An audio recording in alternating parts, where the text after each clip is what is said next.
Hi guys, మేమైతే ఈరోజు Murari movie చూడడానికి అయితే శ్రీరాములు థియేటర్కి అయితే మేము వచ్చేసామండి. ఇది హైదరాబాద్లో ఉంది. సో నేను ఇలా ఫస్ట్ టైం అండి రిలీజ్ మూవీ చూడడం అయితే. ఇక్కడైతే ఫ్యాన్స్ మామూలుగా రచ్చ చేయలేదు, లాస్ట్ వరకు అయితే సార్ చూసేయండి.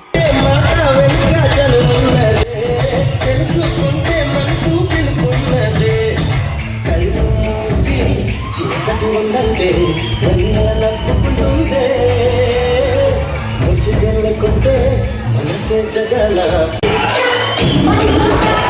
కవ్వంలాగా చిలికే కులుకున్నదే,